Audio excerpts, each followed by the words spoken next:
Welcome to the Deep Dive. Today, we're tackling something lots of English learners find, well, really tricky. You know the grammar rules, you've studied them, but actually speaking naturally, using that grammar without thinking, that's the hard part. It really is that gap between knowing and doing. It's like the pressure of conversation just wipes the rules away sometimes. Yeah, exactly. So our mission in this deep dive, using a great guide for learners, is to help bridge that gap. We want you to get those aha moments, move towards speaking more automatically. Without feeling totally overwhelmed by grammar. Right. Okay, so let's get into the essentials. The absolute must-know grammar for speaking confidently, like a subject-verb agreement. Yeah, the classic she walks, not she walks, or they are, not they is. Seems basic. But crucial. Get it wrong, and it just sounds off, doesn't it? It hinders understanding. Definitely. And right alongside that, verb tenses. Oh, boy. Yeah. Like knowing when to use present simple for habits or present continuous for what's happening right now. Or near future plans, too. Then past simple for things that are finished. And future simple will or going to for what you intend to predict. The key is consistency, right? Within the same thought or sentence. Absolutely key. Mix them up and listeners get lost. Okay, what about those little words, articles a and the? Tiny but mighty. Using a or an for general things and remembering an is for vowel sounds, not just letters. Good point. Like an hour. Exactly. Versus the for something specific that you and the listener both know adds precision. And pronouns. Using I versus me correctly, he versus him, making sure they match the noun. Yeah, subject, object, possessive, getting those right. And it all kind of slots into that basic sentence structure, doesn't it? Subject, verb, object. SVO. The foundation for clear statements. It really is. Then you've got prepositions. In, on, at, for, to. Oh, those are tricky. Showing time, place, direction. Get the wrong one, and the meaning can completely change. It really can. And conjunctions, too. Connecting ideas, and, but, or. So, because. Simple words, huge impact on flow. And finally, just basic question structure.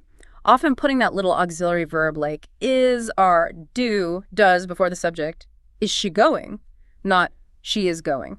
Right. It signals it's a question immediately. Look, there's tons more grammar, obviously. Sure. But mastering these core things, that gives you a really solid base to build on for speaking. Right. You don't need every single nuance right away. Okay, that's reassuring. So we know the basics. How do we make them automatic? Like second nature. Practice, practice, practice. Consistent speaking practice is top of the list in our source material. You have to use the grammar correctly when you talk. Makes sense. What else? Shadowing is a great one. Repeating what a native speaker says right after them. Maybe use a transcript at first. So you mimic their rhythm and grammar. Exactly. And repetition, drilling, just saying correct sentences aloud until they feel natural, not forced. I like that. And thinking in English. Oh, huge. Try to stop translating in your head. Yeah. That translation step is where lots of errors creep in. Right, because word order and structures are different. Totally. Narrating your day internally or even quietly aloud. That's low-pressure practice with grammar you use all the time. Good idea. And tech can help now too, right? Apps, AI tools? Yeah, they can give targeted practice, feedback. Also, just listening closely to native speakers, how they build sentences, and trying to imitate that. Imitation, yeah.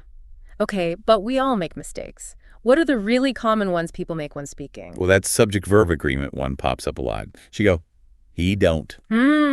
And mixing up tenses, like past simple and present perfect. Definitely. Forgetting articles or using the wrong one. Preposition errors are super common. Using I when it should be me, like, he gave it to I. Yep. Word ordering questions getting mixed up. Yeah. Double negatives, I don't need nothing. Yes. And those sound-alike words. There.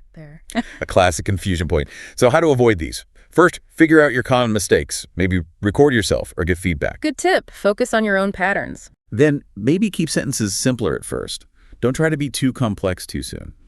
Slow down a bit when you speak. Give your brain a chance. Okay. Dedicate some practice time specifically to the grammar points you struggle with. Be really mindful of verb tenses.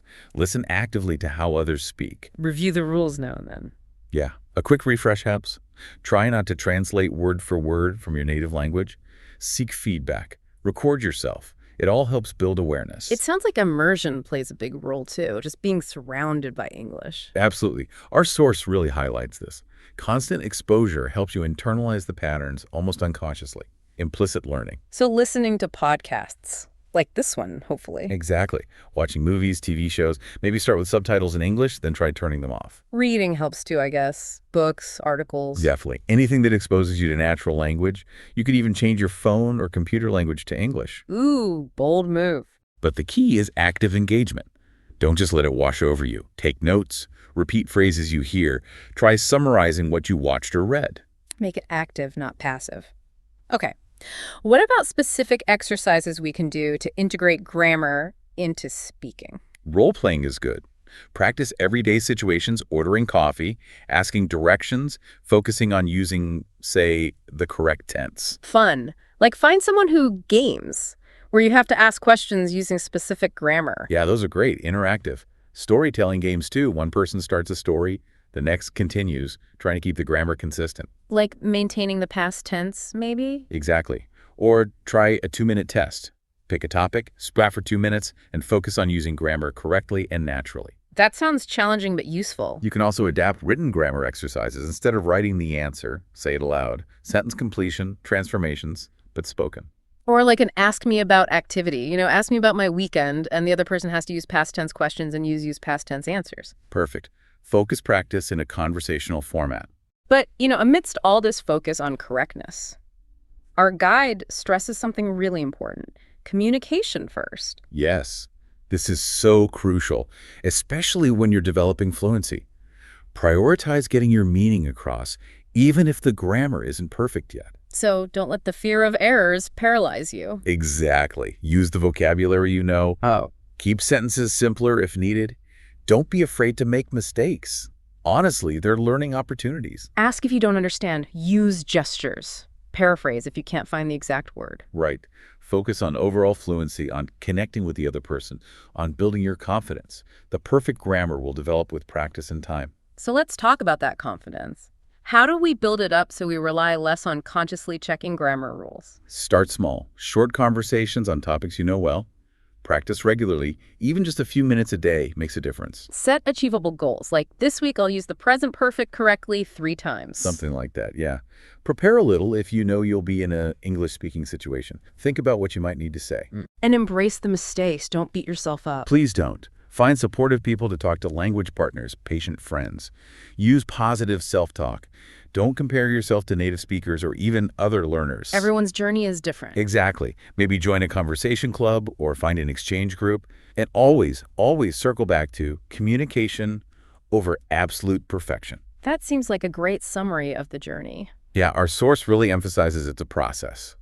Understand the core grammar, practice consistently, immerse yourself, focus on communicating, and build that confidence step by step. Okay, brilliant. So here's a final thought to leave our listeners with. What if you deliberately shifted your focus away from just grammatical rules for a bit? What if you prioritize simply expressing your thoughts and ideas in English, however imperfectly at first? Could that shift actually unlock more fluency, maybe even more enjoyment in learning? What's one small step you could take today in your very next English conversation to put communication just slightly ahead of perfect grammar? Something to think about. Definitely. Thanks for diving deep with us today.